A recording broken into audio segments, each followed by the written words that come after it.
Hello everyone, welcome back to my vlog. ഇന്ന് ഞങ്ങൾ വന്നിരിക്കുന്നത് കോഴിക്കോടാണ്. ഇത് കാലിക്കട്ട് എന്നും പറയും. ഈ സ്ഥലത്ത് വന്നിരിക്കുന്നത് ഞാൻ ആഫ്റ്റർ 4 years ആണ്. സോ ലാസ്റ്റ് ടൈം ഞാൻ വന്നപ്പോൾ രാത്രിയിലായിരുന്നു വന്നത്. അപ്പോൾ എനിക്ക് സ്ഥലമൊന്നും കാണാൻ കിട്ടിയില്ല നല്ലതായിട്ട്. ഇതെനിക്ക് വന്നിട്ട് തന്നെ ഞങ്ങൾ എളുപ്പം ചേഞ്ച് ചെയ്തിട്ട് ഫുഡൊക്കെ കഴിക്കാൻ പോയി. നല്ല ചോറും മോരും കപ്പയും മീനും ഇറച്ചി എല്ലാം ഉണ്ടായിരുന്നു. ഫുഡൊക്കെ നല്ലതായിട്ട് കഴിച്ചിട്ട് ഞങ്ങൾ റൂമിൽ പോയി ചേഞ്ച് ഒക്കെ ചെയ്തിട്ട് ഞങ്ങൾ തിരിച്ച് വെളിയിലോട്ട് വന്നു. As I told you, last time ഞാൻ വന്നപ്പോൾ രാത്രിയായിരുന്നു. അപ്പോൾ എനിക്കൊന്നും സ്ഥലം കാണാൻ കിട്ടിയില്ല. അപ്പോൾ ഇന്ന് ഞങ്ങൾ ഓർത്ത് ഞാൻ വെളിയിലൊക്കെ പോയി ഒന്ന് കണ്ടിട്ട് വരാം. ഇതൊരു വലിയൊരു റിസോർട്ടാണ്. ഇതിൻ്റെ കൂടെ തന്നെ ഐലൻഡൊക്കെ ഉണ്ട്. 45 ഏക്കേഴ്സിലുണ്ടാക്കിയ ഒരു ഐലൻഡൊക്കെയാണ്. അവിടെയൊക്കെ ഒന്ന് പോയി ഞങ്ങൾ കറങ്ങിയൊക്കെ അടിക്കാൻ വേണ്ടി പോയതാണ്. അപ്പോൾ ഫോട്ടോസൊക്കെ നല്ലതായിട്ട് എടുത്തു. അതുകൊണ്ട് ഞങ്ങളോടത്ത് ബോട്ടൊക്കെ പോവാം. ബോട്ടൊക്കെ ഓൾറെഡി ഹോട്ടലിൽ തന്നെ ഉണ്ട്. അവർ അറേഞ്ച്മെൻറ്റൊക്കെ ചെയ്തിട്ടുണ്ടായിരുന്നു. ഇച്ചിരി പൈസ കൊടുത്താൽ മതി. അപ്പോൾ ഞങ്ങൾക്ക് 20 മിനിറ്റ് ഈ ഐലൻഡ് കണ്ടു. ഇത് 45 ഏക്കേഴ്സിലുള്ള ഐലൻഡാണ്.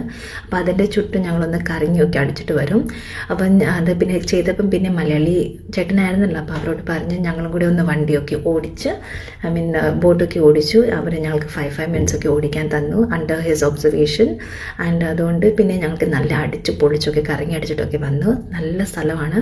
എത്രയും നല്ല ഫ്ലവേഴ്സും എൻവയറമെൻറ്റൊക്കെ എത്ര നല്ലതായിരുന്നു. കണ്ടിട്ടും തിരിച്ചു പോകാനായി തോന്നിയില്ല.